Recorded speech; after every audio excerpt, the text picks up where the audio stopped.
கிறிஸ்துவுக்குள்ளே எனக்கு பிரியமானவர்களே, இன்று தவக்காலத்திலே 3ஆம் வாரத்திலே நாங்கள் திங்கட்கிழமைக்கு கால் பதிக்கின்றோம்.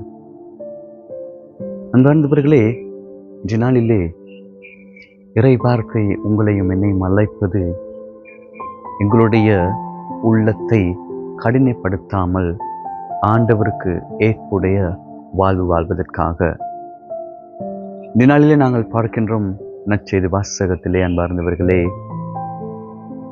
எலியாவினுடைய காலப்பகுதியிலே பலவிதமான கைம்பெண்கள் காணப்பட்டார்கள். அந்த கால பகுதியிலே வெவ்வேறு நோய்களால் பீடிக்கப்பட்டவர்கள் காணப்பட்டார்கள். எலிசாண்ட காலப்பகுதியிலே நாங்கள் பார்க்கிறோம் பல்வேறுபட்ட தொழுநோயாளர்கள் இருந்தார்கள். அப்படி இவர்கள் இருந்தாலும் எலியா அனுப்பப்பட்டது அந்த காலப்பகுதியிலே வாழ்ந்த ஒரு கைம்பெண்ணிடம் மாத்திரமே. அதே போன்று எலிசா அனுப்பப்பட்டது நாமான் என்ற அந்த தொழுநோயாளர்களுக்கு மாத்திரமே. அன்பார்ந்தவர்களே, அவருடைய வாழ்க்கையிலே இயேசு கண்டார்.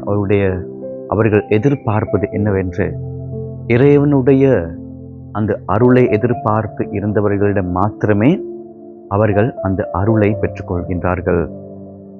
இறைவனுடைய அந்த சுகவீனத்தை எதிர்பார்த்தவர்கள் மாத்திரமே அந்த சுகவீனத்தை அல்லது இறைவனுடைய அருளை அவர்கள் பெற்றுக்கொண்டார்கள்.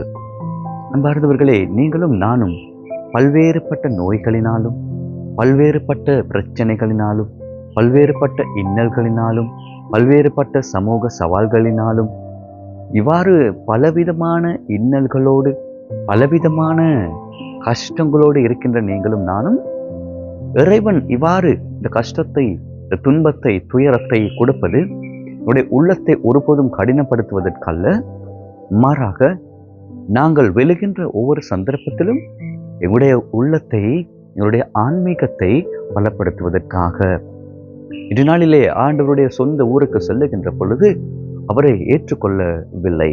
அப்படியானால் ஆண்டவர் காண்கிறார், அவருடைய இடத்திலே அந்த ஏற்றுக்கொள்ளக்கூடிய தன்மை அல்லது அந்த உள்ளத்திலே கடினமான தன்மையை காண்கின்ற அவர் இந்த ஊமைகளை அவர் சொல்லுகிறார். அன்பர்களே, நீங்களும் நானும் அவ்வாறு என்னுடைய உள்ளங்களை நாங்கள் கடினப்படுத்தி வாழ்ந்து கொண்டு இருக்கின்ற பொழுது தவக்காலத்திலே ஆண்டவர் எங்களுக்கு சொல்லுவது, உங்களுடைய உள்ளத்தை ஒருபோதும் கல்லாக்கி கொள்ள வேண்டாம், கடினப்படுத்த வேண்டாம்.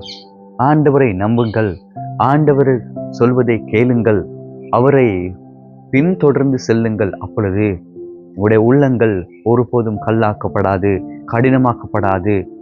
ஆண்டவருக்கு ஏற்புடைய, ஆண்டவருக்கு ஒரு ஒரு ஒரு கோயிலாக அல்லது எங்களுடைய உள்ளம் ஆண்டவருக்கு ஏற்புடையதாக மாறப்படும் என்கின்றார். எனவே அந்த வரப்பிரசாதத்தை உடைய வாழ்க்கையிலே வேண்டி இந்த நாளில் இறைவனுக்கு சொல்லுவோம், ஆண்டவரே, என்னுடைய வாழ்க்கையும் சுகப்படுத்தும். நான் கஷ்டத்தில் இருக்கின்றேன், நான் துன்பத்தில் இருக்கின்றேன், நான் வேதனையில் இருக்கின்றேன். ஆண்டவரே, என்னை சுகப்படுத்தி உமக்கு ஏற்ற முறையில் வாழ்வதற்கு எனக்கு வரம் தார் என்று இந்த நாளிலே நாங்கள் வேண்டுவோம்.